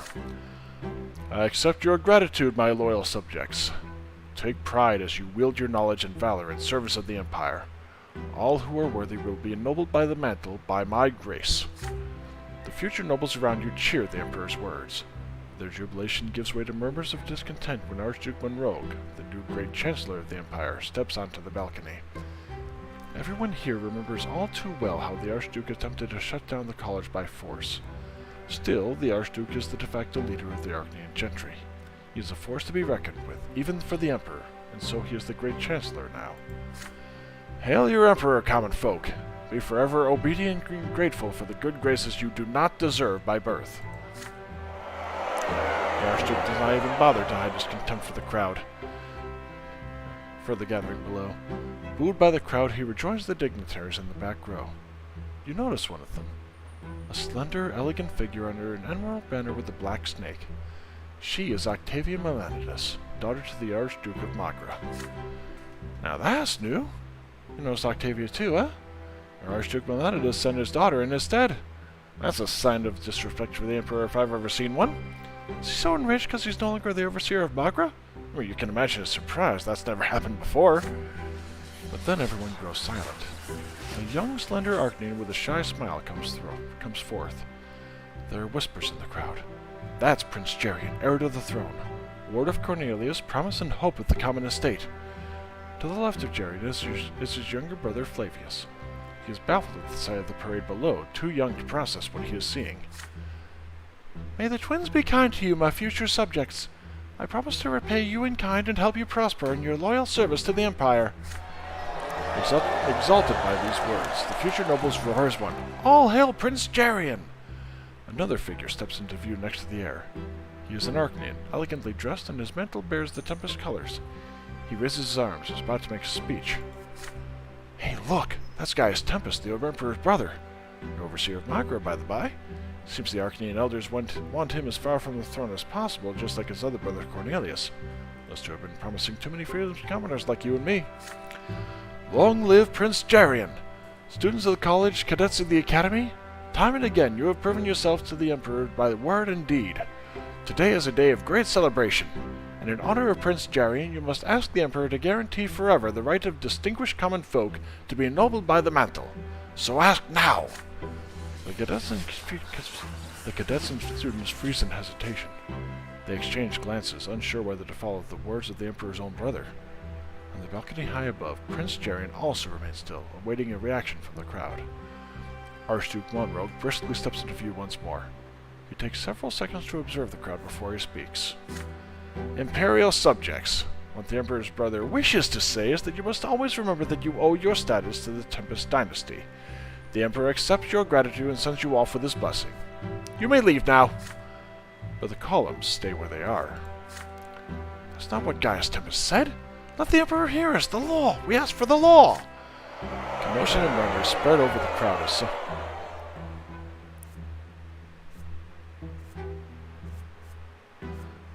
some of the future nobles refuse to follow the Archduke's order. There are shouts here and there. The law. We ask for the law. The academy officers and teachers of the college urge them to fall in line and resume the parade, but tension is rising. The crowd slowly grows enraged and unruly. Yep, I'm demanding the rights. You cry out in support of Gaius Tempest's call for the law. You have the right to be heard, and you have the right to ask. Your voice grows stronger. Soon others join you. The chant grows louder with every second. The law! The law! Inspired by the support of your fellow students and cadets, you move through the square and urge others to join you. Thomas walks by your side, waving his arms wildly, inciting others to shout along with you. The law! The law! You, Thomas, and other vocal students and cadets gather in the very center of the square. Academy officers are trying to shout you into submission and order you back into the procession, but they are barely heard above your chant. Still, some submit and form back into the columns. But the impassioned chant continues, and you are at the very heart of the chanting crowd. An Imperial Guard cavalry regiment emerges from the palace. They start slowly advancing on the crowd, hands on their swords, pushing people out of the square. You have to stand your ground, so you start giving orders to defend the cobblestones beneath your feet with your fellow future nobles. You assemble into a double chain formation around the center of the square. It is strong enough to prevent the Imperial Guard from reaching the very center. The commoners go running left and right away from the horses, but the cavalry stops when it reaches your double chain. They cannot break through unless they are ordered to attack, and so they halt and wait for orders. The horses paw at the cobblestones. The cavalry swords are drawn, ready to come crashing down upon your heads. It is a standoff between the armor-clad cavalry and the unarmed students and cadets.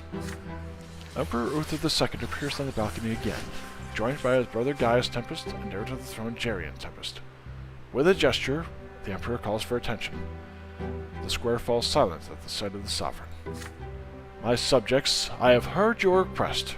There is no need to repeat it again and again. The Great Imperial Council shall review my brother's proposal. Now follow your lot and obey my will. Continue the parade and sing the praises to the ever-merciful Prince Geryon. These words from the Emperor are enough to quell the commotion in this square.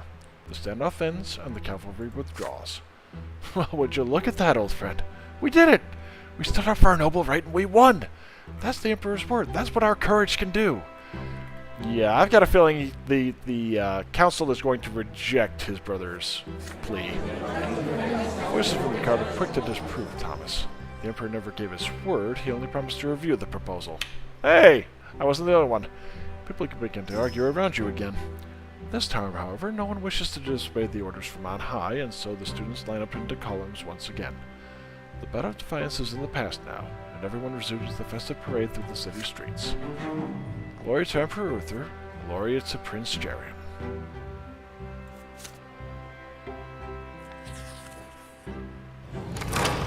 Your studies at the college come easily to you. Only now do you realize the importance of all the lessons you had to endure as a child at father's expense. Month after month you studied the judge's trade down to the smallest details, growing more confident in your new calling with every lecture. But there is more to your education than the judge's trade and imperial law. You also learn manners and courtly etiquette and poetry and composition and even fencing. On some days you go with Thomas to a deserted patch of land to practice with the sword.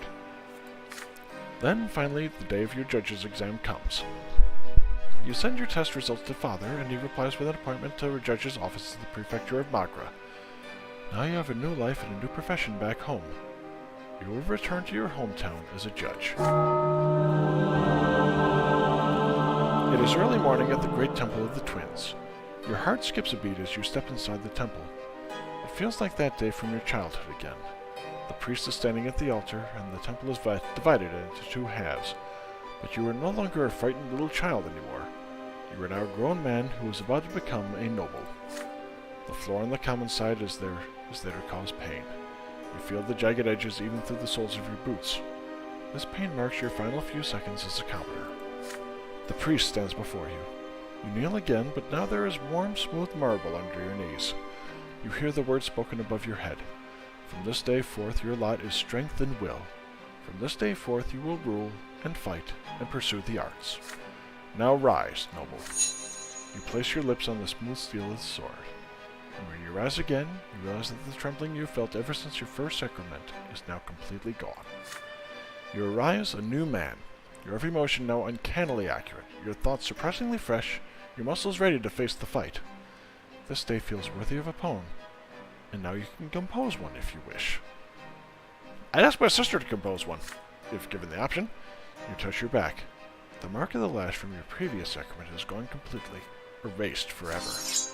You hurry from the sacrament back to your room at the college. Your father's gift awaits you. A sword. Your very own sword. Now to celebrate. All college students are invited to the college tournament, then a party. The sword feels wonderful in your hand, a promise of future victories. Pardon me?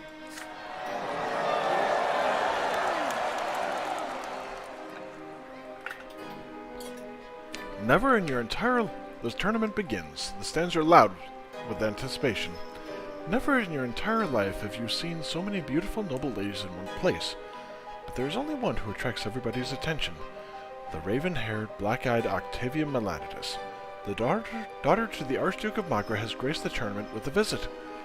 She is wearing a dress of emerald green, her austere hairdo immaculate. She is surrounded by her ladies-in-waiting, all beauties in their own right.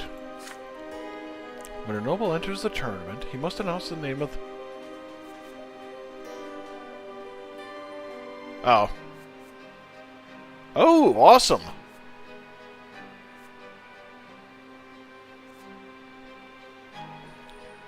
Many shout the names of their loved ones on the stalls. You know, the money would fight for Octavia Melanides, but the onus of responsibility is too great. You take a few jabs with the sword, warming up for the fight. Soon it is your turn. All eyes are on you now. The young lady Octavia hides her face behind the hand fan. Yet her eyes watch you with curiosity. Yep, go for it.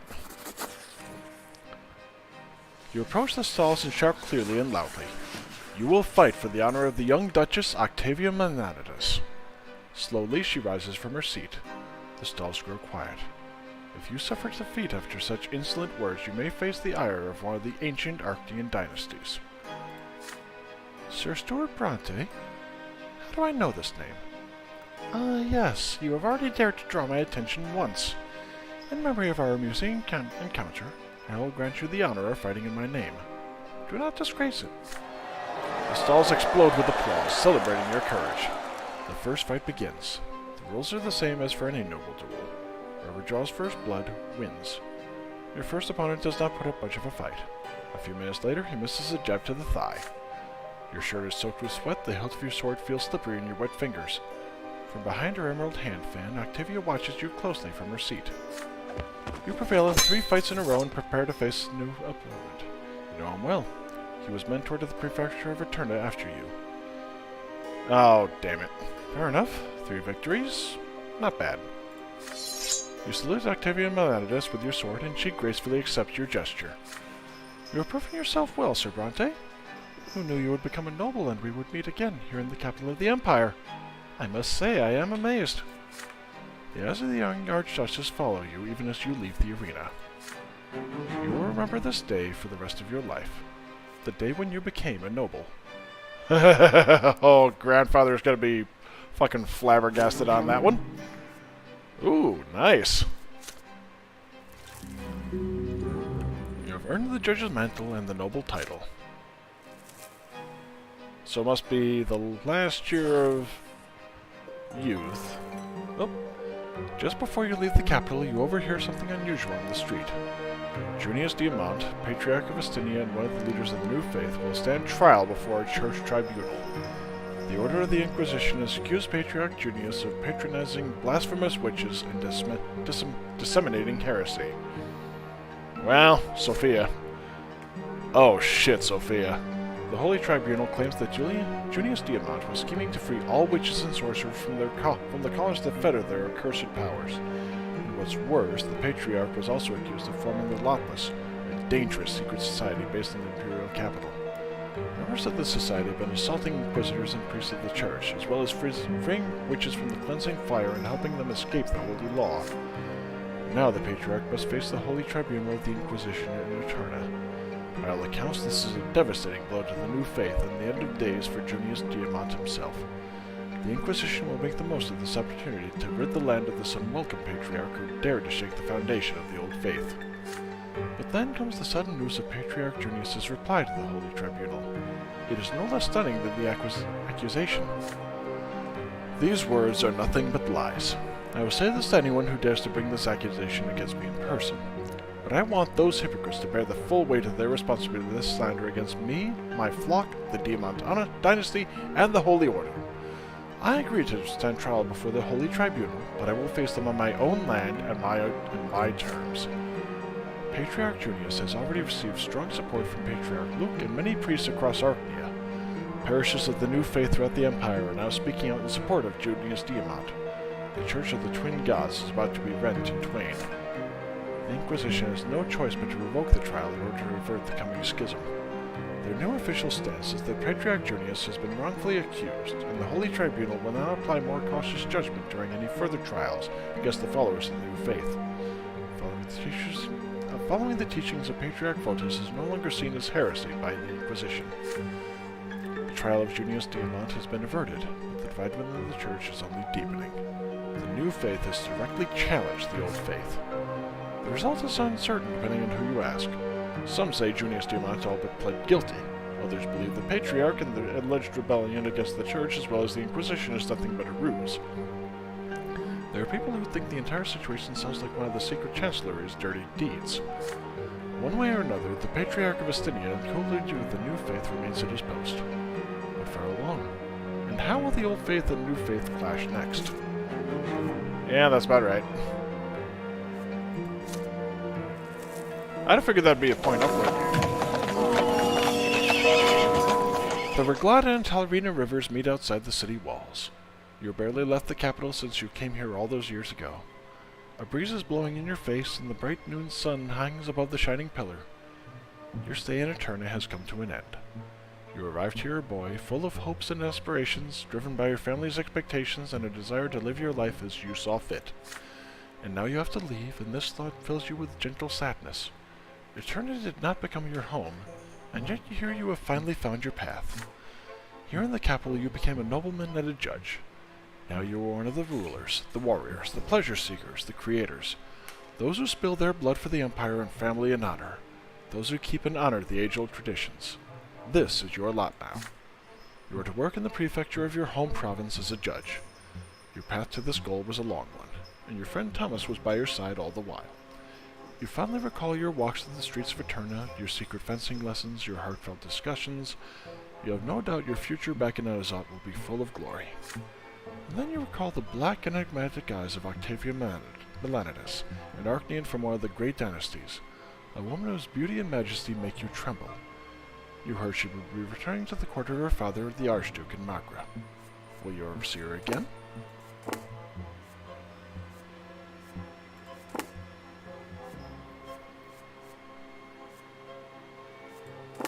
Oh, okay, I'm apparently 19.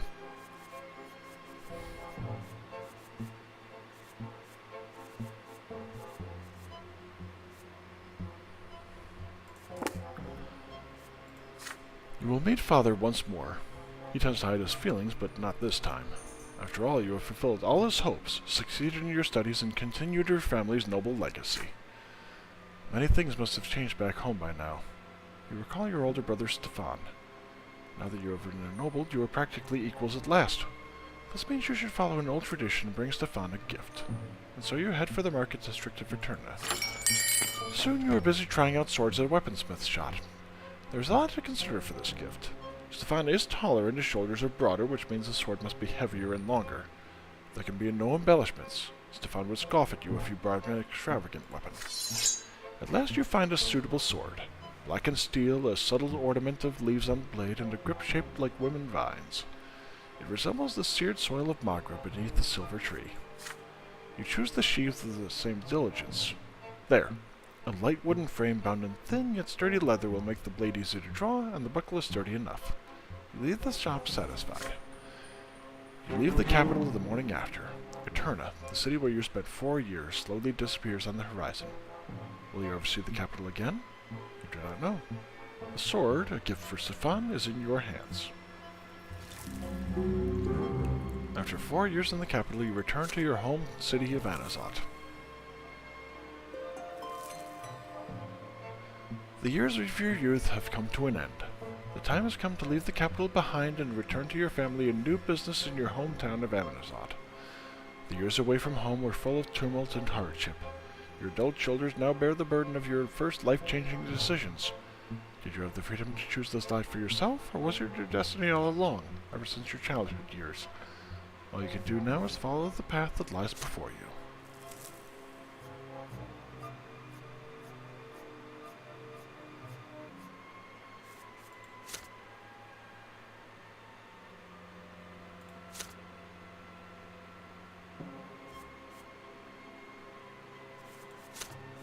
Valor and diplomacy.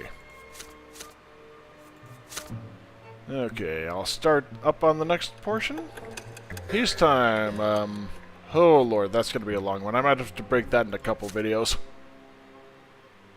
A full adult now, I returned from the capital a changed man. Yet, my hometown was not the same as I had left it. Fate had difficult times in store for all of us. Oh yeah, Gaius being there, butting heads with Octavia's father. And this seems like a good place to stop. So I will bid you all good night, and I will see you probably sometime on Friday.